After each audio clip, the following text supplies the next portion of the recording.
friendship could be. Cause you all shared its magic with me. Big adventure, tons of fun. A beautiful heart, faithful and strong. Sharing kindness, it's an easy feat. And magic makes it all complete. Mine. Do you know you are my very best friends? What's up, everybody? And this is the first MLP Mondays where we talk about everything My Little Pony. So we got to talk about a certain My Little Pony kind of conundrum. It's a misconception that almost every single changeling is evil, but that's not the case. You see, these types of changelings will feed on love because they need to survive. It's their only food option. If they don't consume love, they fucking die. It's not because they're living off hatred or anything, and I'm also not sympathizing, especially when I'm talking about Queen Chrysalis. Fuck Queen Chrysalis. That bitch smells like ass, and I'm not smelling her like her breath could smells like, as you could see that herself. The look on Starlight Glimmer's face when it comes to that corrupt son of a queen, I hate the way that she walked. I hate it she talked. I hate the way that she dressed. However, shout out to Thorax. He's a W changeling. It is hard to forget the old ways of life, especially seen with his older brother Pharynx in the episode To Change a Changeling. Thorax still is a changeling, but he's not like everybody else, or should I say, every pony else. He had a good heart from the start. All hail to him, and he has begun his journey into the eyes of My Little Pony viewers in the episode The Times They Are a Changeling. Apparently the one that couldn't turn a new leaf was his half-brother, along with Queen Chrysalis. That's why nobody likes you, bitch. Now in the context of Starlight Glimmer, she used to be a villain, but now she's a hero.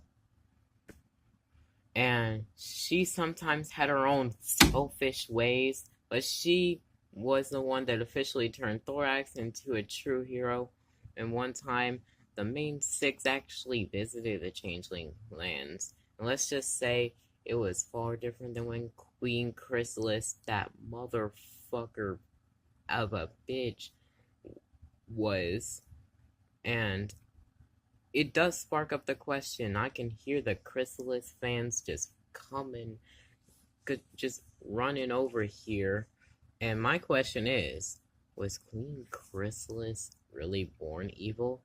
It's still a debate to this day, so I can't ask and give a answer. Some fanfiction believe she had a villain arc origin story in Equestria. Some say she died and was corrupted by evil forces.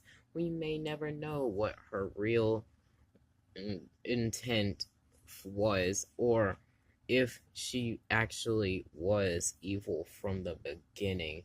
But she was the first ruler of the Changeling lands, and that motherfucker was really shit. Now, Daybreaker, we gotta talk about Daybreaker. Daybreaker is the evil version of Princess Celestia, in the same way that Nightmare Moon is the evil version of Princess Luna. Daybreaker hasn't officially mended into the Friendship is Magic title, but she's the more vile version of Princess Celestia, and she's even more evil than Nightmare Moon. She tried to kill her herself. That's the biggest KYS I've ever seen. Daybreaker, you moron. What a true nightmare. Or should we call it a daymare? Whatever you want to call it. This type of corruption is fatal for Equestria. The fate of the nation relies on the power of friendship from the two royal sisters, and it can royally fuck up the nation if the two sisters don't get along together. Generation 5 of My Little Pony, I can't stick it around. Pause. It had started in 2021 and still shows to this day. Now, everybody loved Friendship is Magic, which made Generation 4 popular, especially when the main 6 was around.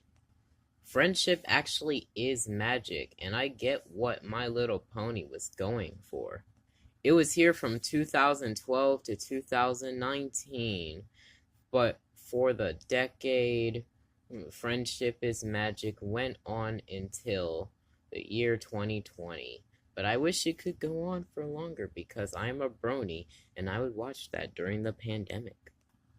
Remember Magical Mystery Cure from Season 3 of Friendship is Magic? There are a lot of rumors and corrections evolving around Twilight Sparkle being an alicorn. Some people think it was rushed. I think it was rushed. She became a ruler of Equestria. She was the princess of kindness. Now we went from 2 princesses to 8. And I say 8 because the main 6 was doing their duty to help Twilight. And they also wanted to help the new Princess Twilight Sparkle because she was understandably shedding her pants when she heard that Celestia and Luna were retiring later in the show. Now I have questions about the Crystal Empire.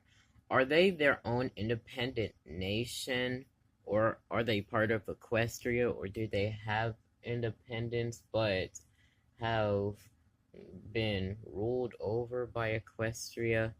They're led by Equestrians. So the relationship between the Crystal Empire and Equestria is indeed an interesting topic. The Crystal Empire is often seen as its own nation, but it has very strong ties to Equestria. After the defeat of King Sombra, it came under the rule of Princess Cadence, and she was a princess from Equestria. So that might spark up some questions, and I'll be happy to answer them in the comments section.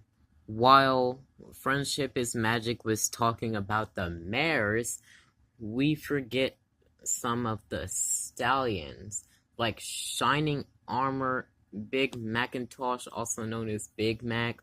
Sometimes even Discord comes on the list, and Spike, although he's a dragon.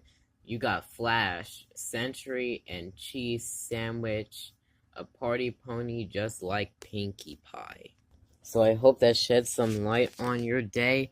Have a good night. And why Celestia would go rogue, we have to fully understand why Luna did.